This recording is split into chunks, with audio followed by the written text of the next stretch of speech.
On October 25th, 2025, Birdman didn't just catch an L at that Verzuz, bruh straight up lost the whole plot. Shout out to Turkey, little bitch, you ain't here, but One night had the whole internet going crazy. Viral moments, public beefs popping off, and 3 whole decades of shady cash money business getting dragged back into the light. And it all jumped off inside ComplexCon, when Verzuz turned explosive.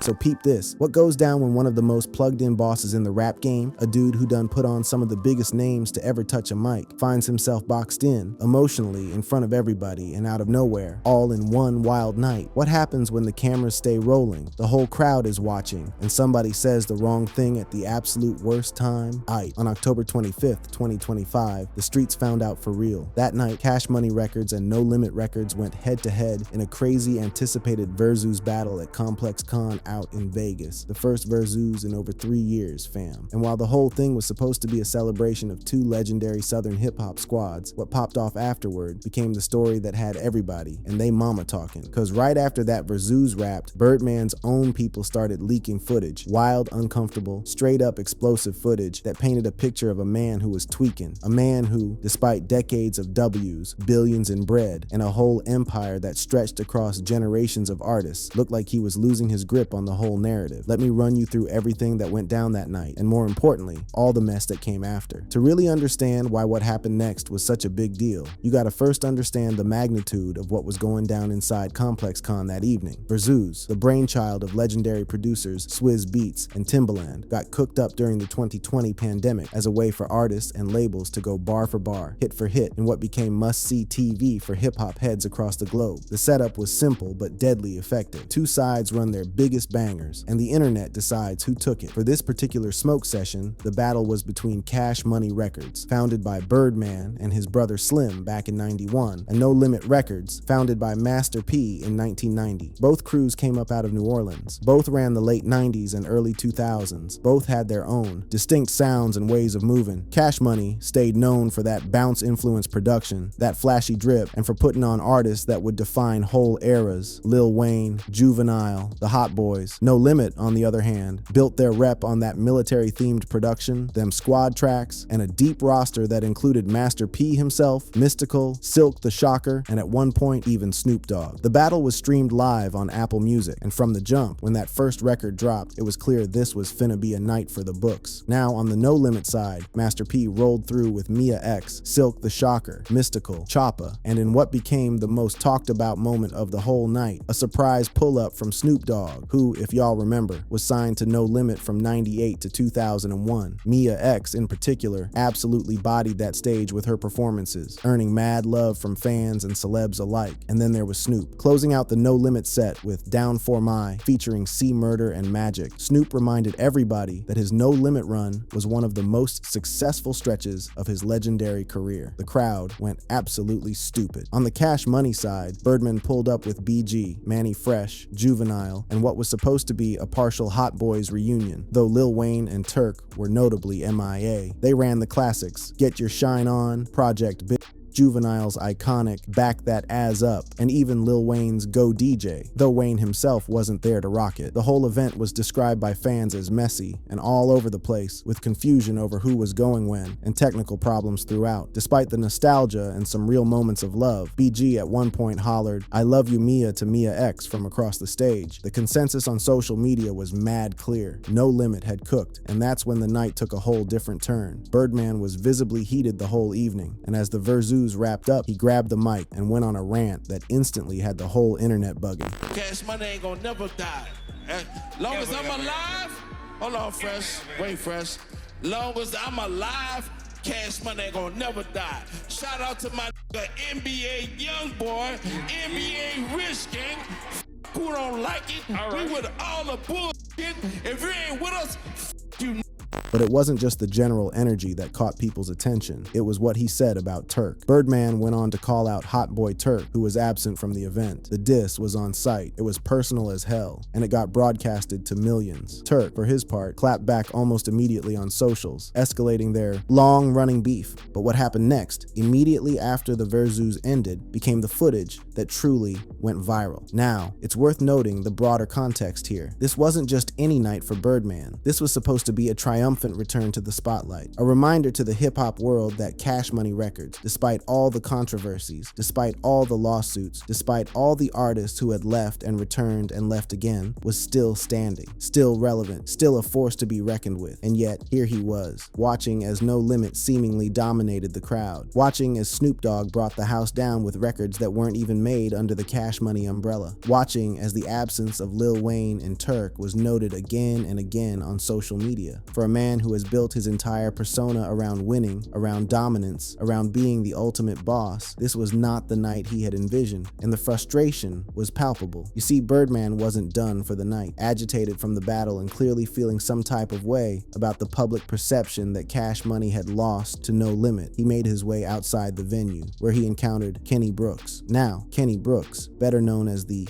Funny Salesman, is a Detroit-based comedian who has gone massively viral for his over-the-top, hilarious door-to-door sales pitches. Whether he's selling cleaning products or offering shoe shining services, Brooks has built a reputation as one of the internet's most beloved comedic personalities. Everyone loves Kenny. Brooks approached Birdman for what he thought would be a spontaneous, friendly interaction, maybe even a quick skit. He greeted Birdman positively and complimented him, saying something along the lines of, "I got the best thing since cake and ice cream."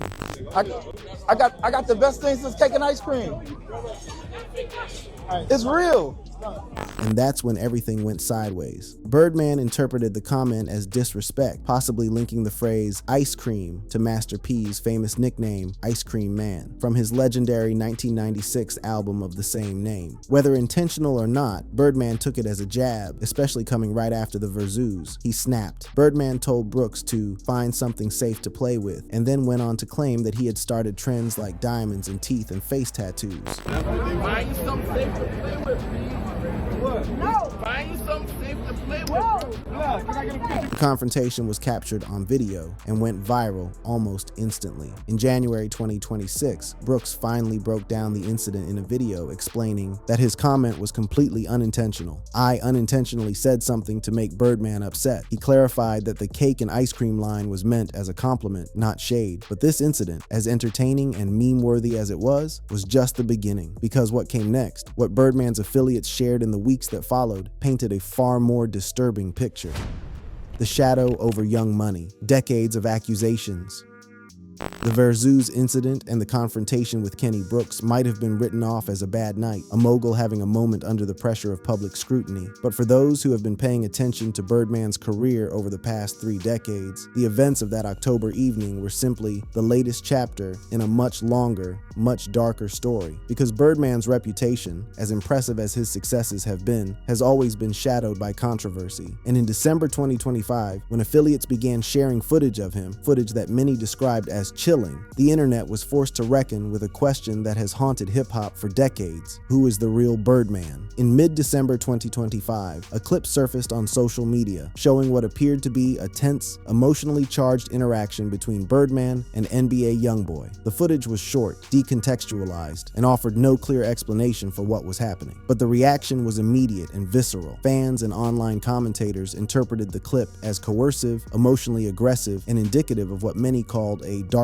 power struggle within the music industry. Comment sections became battlegrounds, with users debating whether the footage exposed long-suspected dynamics in Birdman's mentorship style, or whether it was simply a misreading fueled by years of accumulated hate. To understand why this clip struck such a nerve, you have to understand the history between Birdman and the artists he's guided over the years, starting with his most famous protege. Lil Wayne, born Dwayne Michael Carter Jr., was signed to Cash Money Records at the age of 12 in 1995. He was part of the Hot Boys, alongside Juvenile, BG, and Turk. He would go on to become the label's flagship artist, releasing blockbuster albums like the Thaw Carter series, and founding Young Money Entertainment as a subsidiary imprint under Cash Money in 2005. For years, Birdman and Lil Wayne presented themselves as family. Birdman referred to Wayne as his son. Wayne called Birdman Daddy. There were photos of them kissing on the lips, images that Birdman later addressed in 2021, calling it a mafia greeting and denying any impropriety.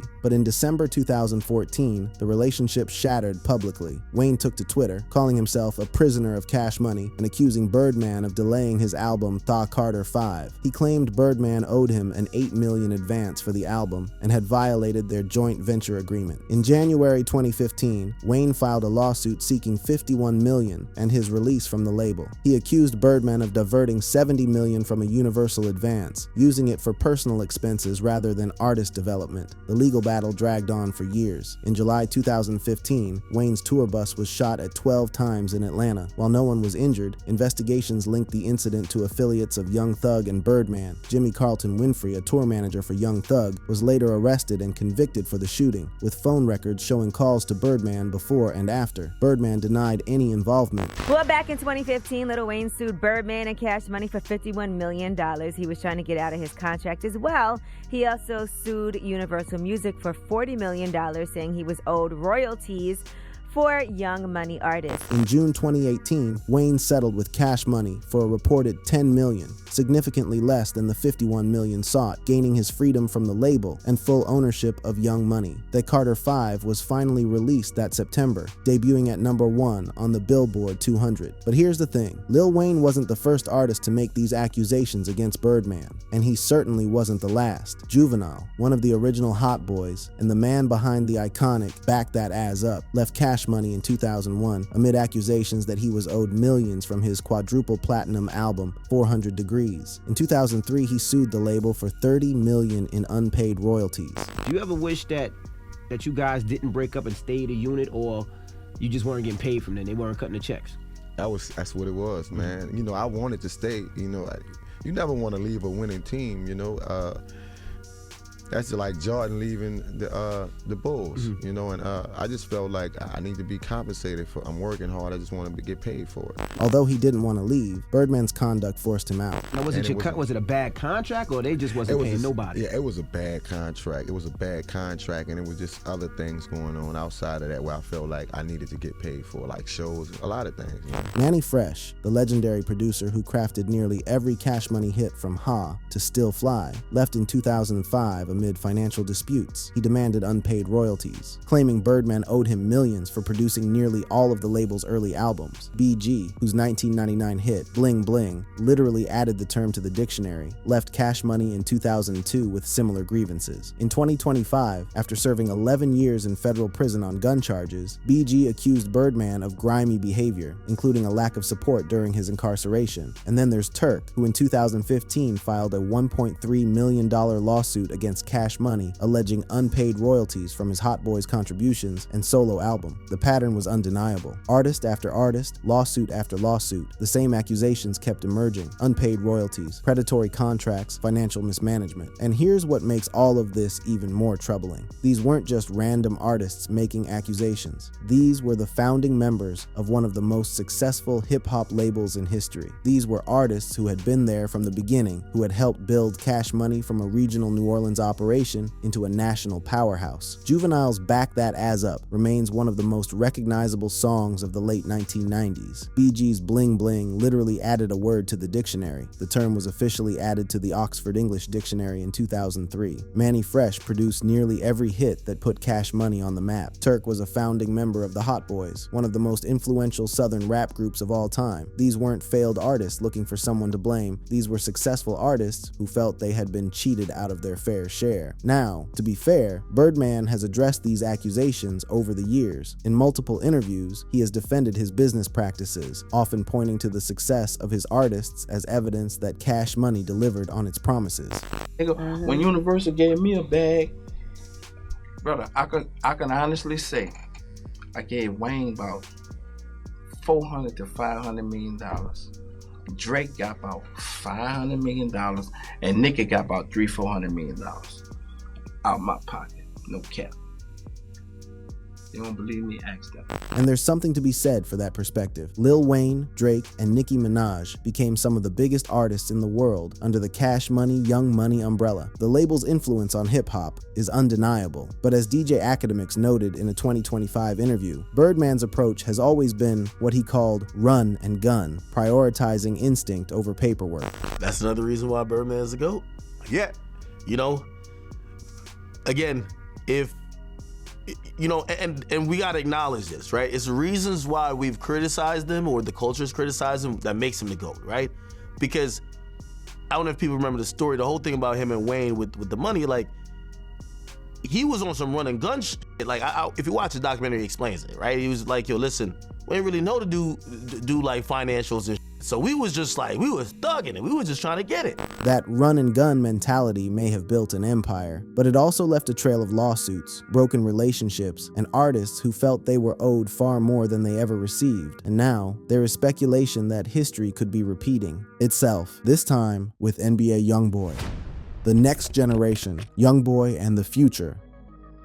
And this brings us to the most troubling chapter in the Birdman story, his relationship with NBA YoungBoy. Because if the viral December 2025 clip represents anything, it represents the question that has haunted Birdman's entire career. Is he a mentor who genuinely wants to see young artists succeed, or is he something else entirely? NBA YoungBoy, born Kentrell Deshaun Gaulden in 1999, rose to fame in the mid-2010s with raw, emotional trap music that resonated with millions. Growing up in Baton Rouge in poverty, facing early incarcerations, and dealing with personal trauma, YoungBoy's life story was tailor-made for the kind of mentorship that Birdman has always claimed to offer. According to Birdman himself, Atlantic Records essentially gave YoungBoy to him during one of the young rapper's stints in jail. The label, unsure how to handle YoungBoy's career amid his legal issues, turned to Birdman for guidance. By 2017-2018, their bond became more visible. Birdman featured on YoungBoy's track We Poppin' from the mixtape AI YoungBoy, and the two were seen collaborating in studios and at events. Birdman praised YoungBoy's work ethic and talent in interviews, calling him one of the realest in the game. In 2021, Birdman reportedly offered to pay YoungBoy's $500,000 bond during a federal gun charge case. The gesture underscored his financial and emotional investment in the young artist. But just like with Lil Wayne, just like with Juvenile, just like with all the others, the relationship eventually soured. In June 2024, NBA YoungBoy released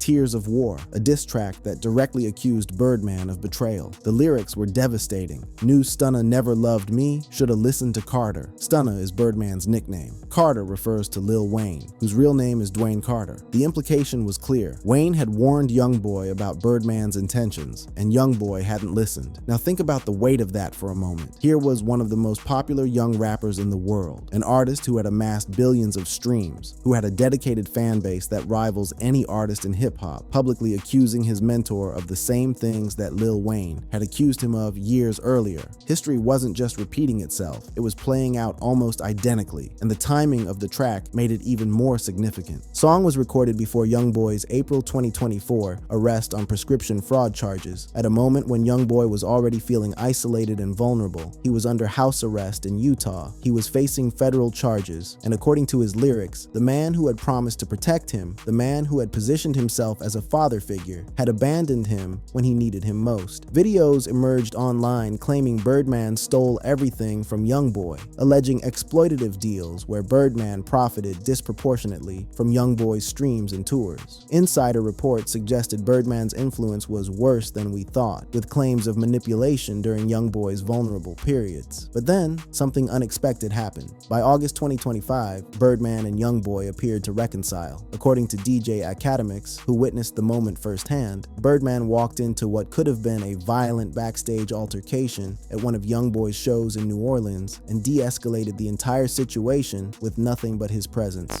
He walked in, there was like a bunch of commotion. He walked in the middle of it and he talked to the dude. I don't know if it was an argument or whatever. He got in there and he was just like, yo, let's calm this down. Hold on. And he got both of them dudes who seemingly that could have been like a little situation. I don't know if it would be a fight or whatever. Just out of respect for him, they were just like, all right, we good. By October 2025, Birdman and YoungBoy performed We Poppin' live for the first time, with footage showing genuine chemistry and crowd enthusiasm. Insiders reported plans for From the Bayou 2, signaling what appeared to be a business-focused reunion. And then came December 2025. The viral clip that surfaced showed Birdman in what appeared to be an intense, possibly controlling exchange with YoungBoy. Described as chilling and without explanation, the footage reignited every accusation that had ever been leveled against Birdman. Online interpretations linked it to broader accusations of abuse, emotional manipulation, exploiting young boys' trauma, financial exploitation, echoing Lil Wayne's claims, and personal overreach, inserting himself into young boys' relationships and decisions. Comment sections became battlegrounds, with users quoting old lyrics from Tears of War as confessions and revisiting young boy's legal history as evidence of pressure he never saw, while fans cheered his success. Some argued it was a reckless misreading,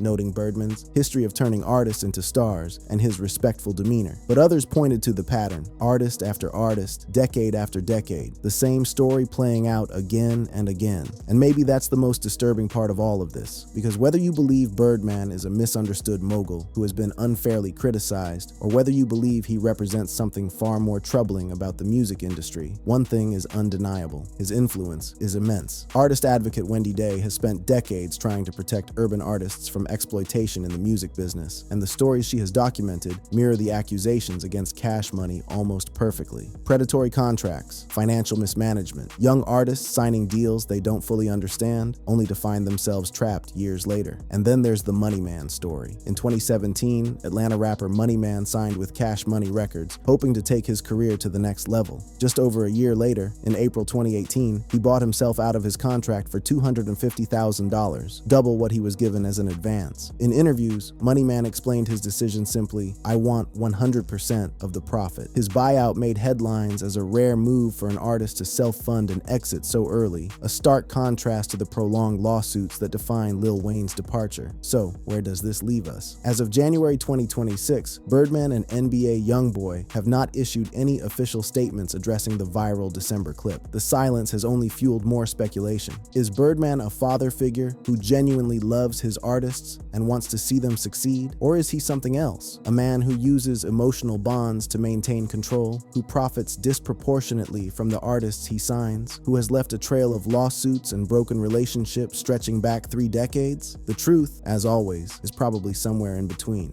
Birdman built an empire that changed hip-hop forever. He launched careers that will be studied for generations. Cash Money Records, for all its controversies, produced some of the most iconic music of the past 30 years. Music that defined eras, that soundtracked millions of lives, that pushed the entire genre forward. But he also left behind artists who felt betrayed, exploited, and trapped. Artists who had to sue just to get paid. Artists who had to buy themselves out of contracts. Artists who spent years in legal battles instead of making music. And perhaps most tellingly, he left behind a pattern. Because when you look at the accusations against Birdman over the past 3 decades, the story is always the same. A young artist signs a deal. The artist becomes successful. The artist starts asking questions about money. The relationship deteriorates. The artist leaves, and the cycle begins again. Is that exploitation? Or is it simply the harsh reality of the music business? A business where fortunes are made and lost, where relationships are tested, where the line between family and commerce is always blurry? And until someone, whether it's NBA YoungBoy or Lil Wayne or BG or Juvenile or Turk or any of the others, sits down and tells their complete, unfiltered story, we may never know the full truth about what happens behind the scenes at Cash Money Records. But one thing is certain, the footage that Birdman's affiliates shared in late 2025 has reignited a conversation that the hip-hop industry has been having for decades, and this time, it doesn't seem like it's going away anytime soon. If you enjoyed watching this video, click on one of the boxes playing on your screen to watch more similar content.